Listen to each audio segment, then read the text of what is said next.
Assalamu alaikum, dear students. This is Zakirullah, your course instructor for the subject expository writing. In the previous lectures, we discussed what is expository writing, what is the purpose of expository writing, and also the applications of expository writing. Next, we discussed the characteristics of effective expository writing that were clarity, coherence, and organization. Today's lecture is about paragraph writing.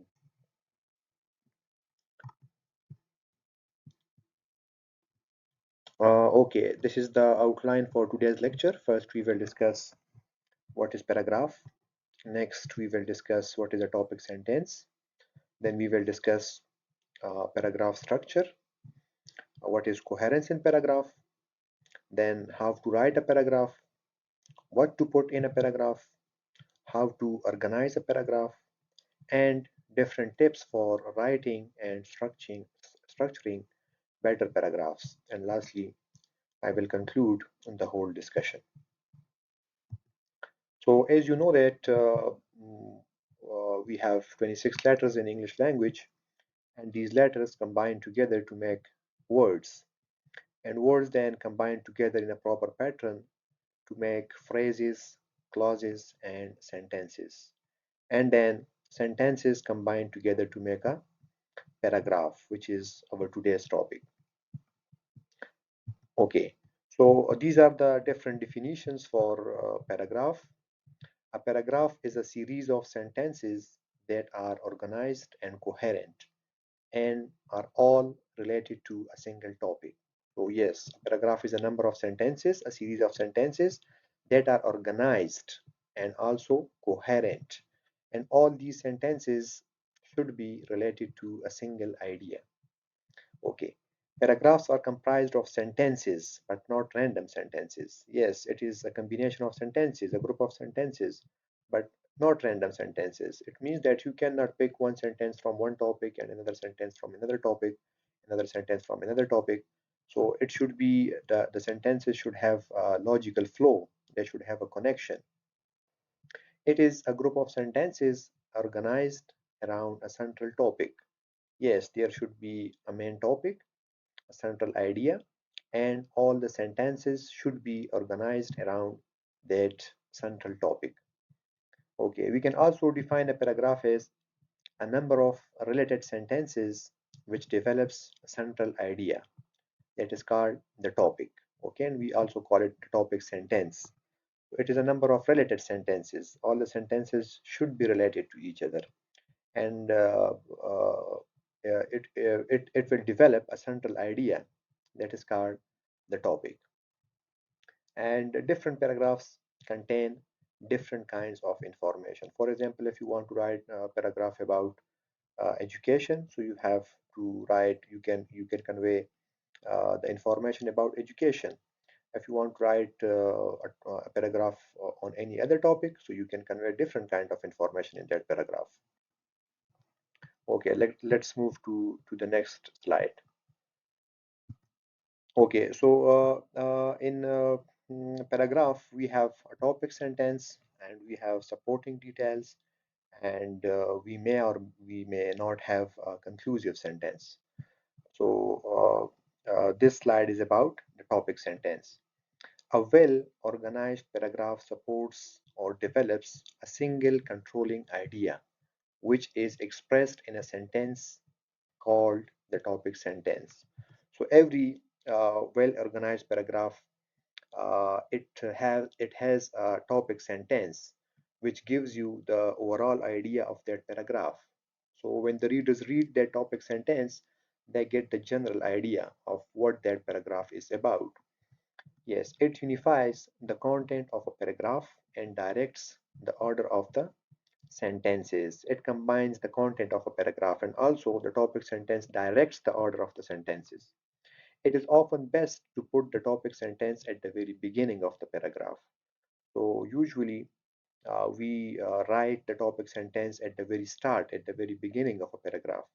But it does not mean that you cannot write a topic sentence in the mid. You can also write it in the middle of a paragraph, but it is best to put the topic sentence at the beginning of a paragraph. Although most paragraphs should have a topic sentence, but there are a few situations when a paragraph might not need a topic sentence. So, if you are writing a single paragraph, so there must be a topic sentence in that paragraph. But yes, sometimes if you are writing an essay, or if you are writing an article, a research paper, so if you think that you have discussed something in paragraph number first and paragraph number second and paragraph number third, and you think that the paragraph number fourth is connected to the paragraph number third, so sometimes there is no need to put a topic sentence in a paragraph. If you think that it is necessary and you should include the topic sentence, then you have to write it. But if you think that there is no need to write a topic sentence in a particular paragraph, so you can also skip it. Okay.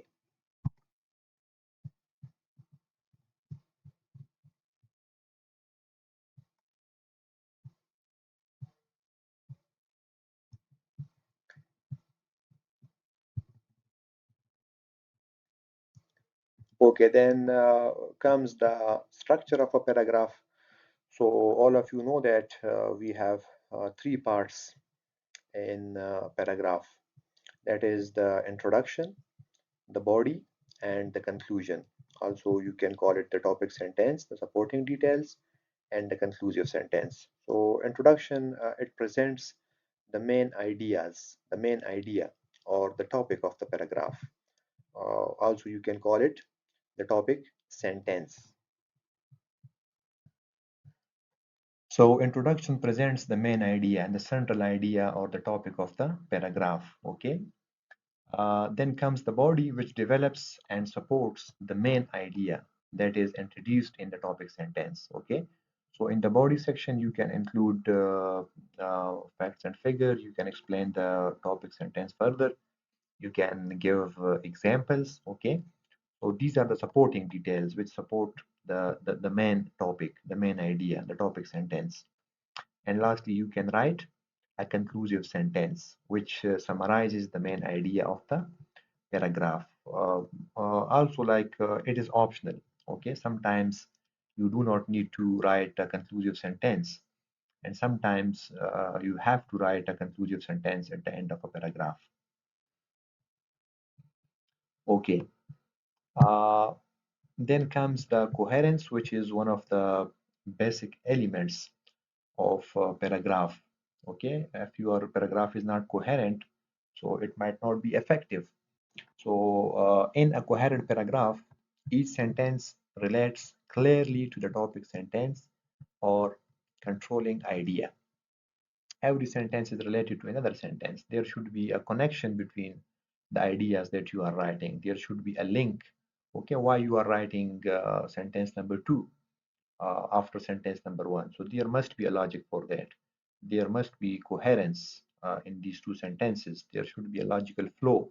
There should be a connection between all the ideas that you are putting on a paper. So coherence is very important.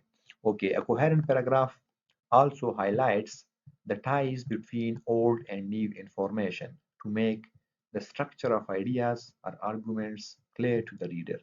Okay, so yes, it also highlights the link between old and new information. If you want to link new information to the previous information, so you can use different transitional elements, you can use conjunctions, you have to link those that information, okay, in order to like give a clear picture to the readers so that they are not confused. Now there are some techniques to establish coherence in paragraph. Number first is to be consistent in your point of view. So yes, if you are discussing an idea, you should be consistent. Okay, like you cannot discuss any other idea.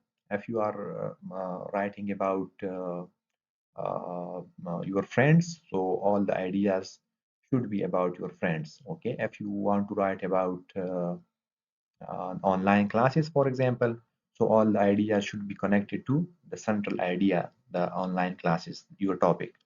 And also, like, you should be consistent in your verb tense. For example, sometimes you need to write something in the present tense. So be consistent in your tenses. If you think that you want to refer to something in the past, so you have to use past tense for that.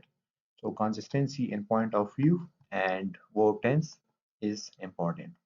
Yes, next is you have to use transition words or phrases between sentences and between paragraphs. If you want to link two sentences or if you want to link two paragraphs, so you can use transitional elements. Okay, I have prepared some transitional elements which you can see in the upcoming slides.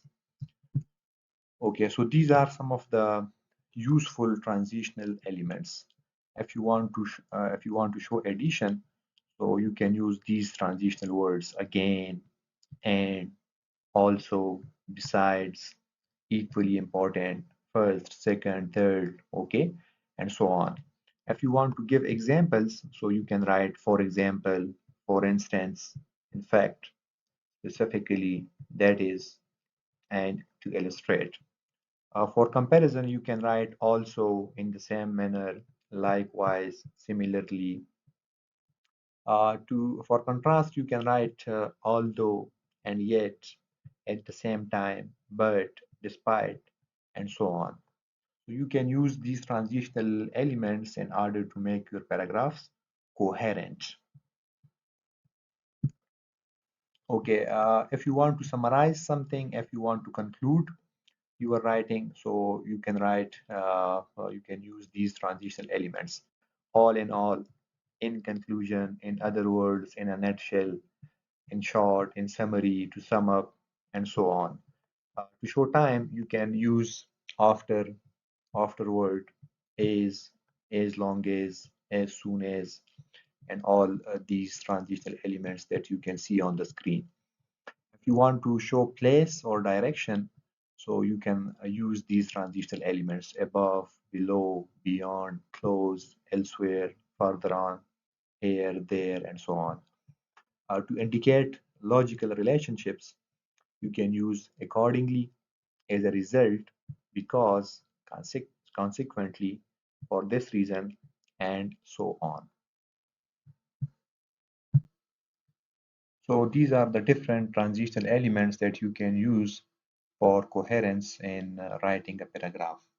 Okay, so at this point, I will stop uh, because I want to keep the video concise.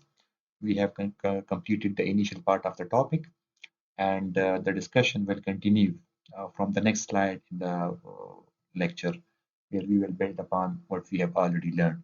So yes, please make sure that you are clear about today's discussion before moving to the next part. Thank you so much.